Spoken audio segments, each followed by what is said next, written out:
How is it that players like Gary Moore can sound so fantastic even when they play a single note? Well, yes, plugging the 1959 Les Paul into a 100-watt Marshall certainly does help, but point one is always going to be someone's technique. So we are going to look at ways in which we might be able to replicate a little bit of the magic touch for ourselves, specifically what happens when we combine string bending with vibrato. Okay, so by way of an example, I've come up with a little tune here. I'm saying I came up with it, but pretty sure you'll recognise it. But it goes like this.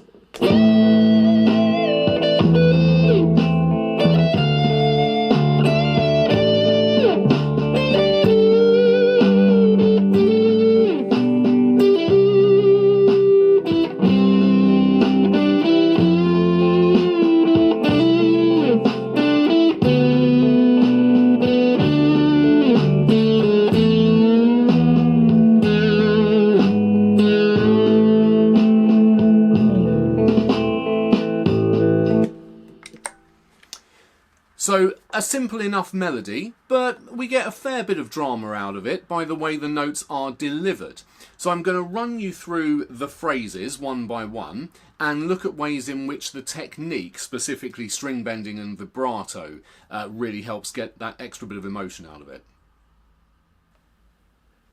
The thing about string bending, of course, is a lot of students initially struggle with it due to pitching issues. And the thing about vibrato is a lot of students initially struggle with it due to pitching issues. So when we try and combine the two, we could end up with a real train wreck on our hands if we're not careful. So I'll show you the way I do it that seems to work for me most of the time.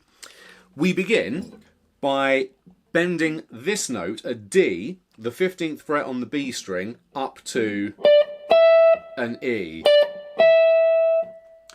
but we're going full drama with vibrato added as well. And this is an area a lot of people really struggle with, adding vibrato to a string that's already bent. So let me just try and break it down in a little bit of detail for you. So first and foremost, what needs to happen is you need to successfully hit that E note at the top of the bend. Your string needs to reach that pitch. So I would make sure you can do that confidently first. I know that sounds obvious, but vibrato's not going to help you out if you haven't got the note pretty securely. So let's make sure we can do that first of all.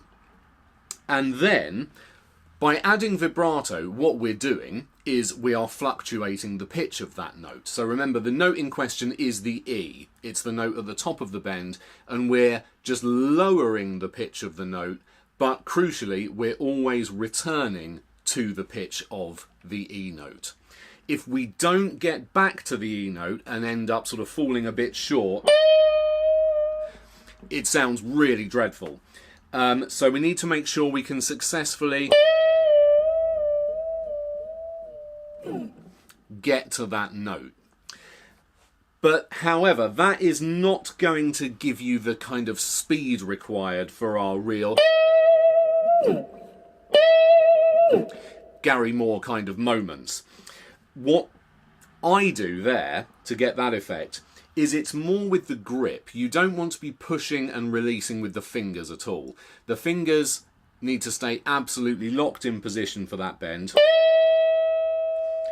But then to get the kind of drop and return in pitch, it's kind of coming from here.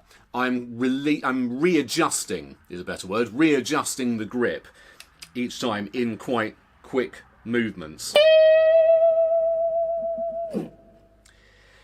Initially, you might like to practice it slowly by bending up to the note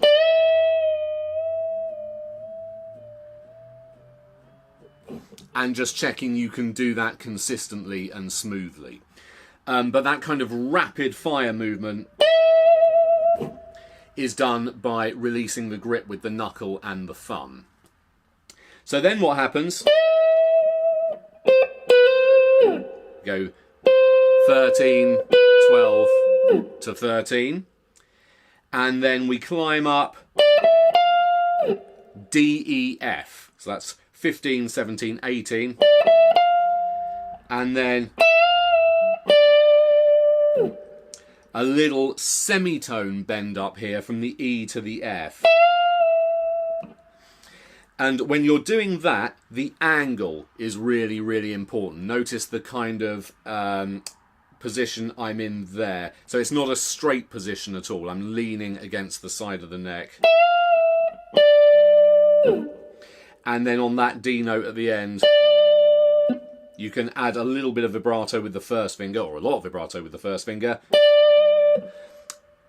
When doing it with the first finger, I find it useful to have the other fingers of the hand kind of extended like that to add a little bit of weight and keep the hand steady. If they're not and you end up pulling with the finger, you get that really horrible inconsistent kind of a sound. So we begin.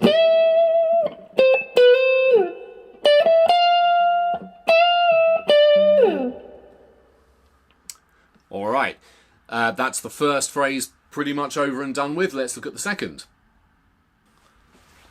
All right, phrase 2 goes like this.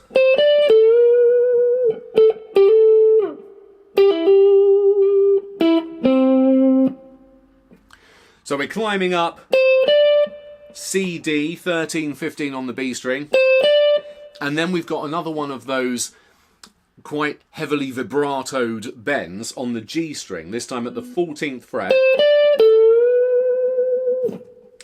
And because of the position, I'm coming away from the third finger on the B string, I like to do that bend with the middle finger.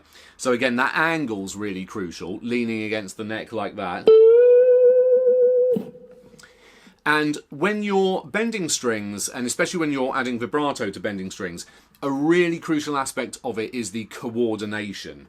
You need to make sure you pick the string first and then bend. A lot of the times, the left hand can be a little bit premature and jump the gun a little bit and start bending a string before the note is picked. And when that happens, we register a note that's sharp, which is not very pleasant most of the time. So make sure you pick first and then go into the bend, and then add the vibrato. So we're bending up a tone there from the A to the B, and then just working our way down, 12, 9, 12, and then 9, 5.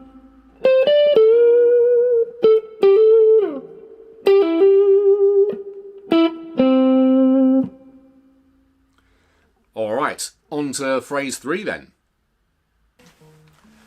Okay, we begin phrase 3 with yet another bend with vibrato added to it. This time though, we're only doing a semitone bend. We're only bending the string by 1 fret's worth. So we're climbing up from 7 to 9 on the G string, and then doing that semitone bend. So we're bending from the E to the F. So you don't need to go very far. Pitch-wise, the G string is not going to fight you as much as the B string or the E string. So it's very easy to overshoot. So make sure you're really listening carefully and you know what note you're aiming for. But then we can add the vibrato in much the same way.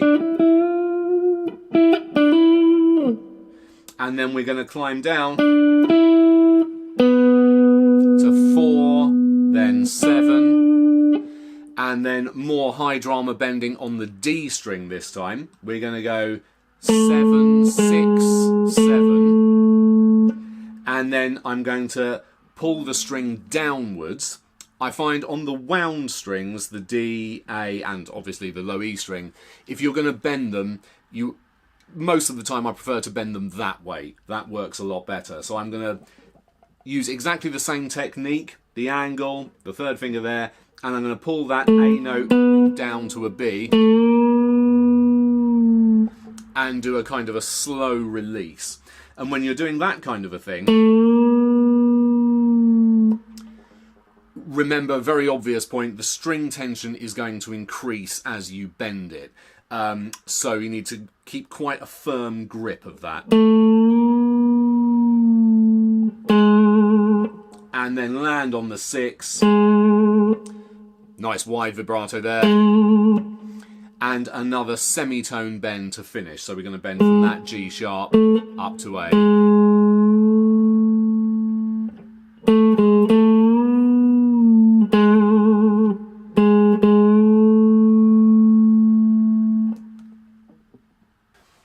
And there we go, a few ideas for how to combine string bends and vibrato there. If you've been unsuccessful with this approach in the past, I really hope there was something of value there for you. If so, I'd really appreciate a like and a subscribe. Thank you very much. And if you have any questions about any of the details, then please feel free to put them in the comments. But thank you very much for watching. I'll see you again with something else very soon. Cheers.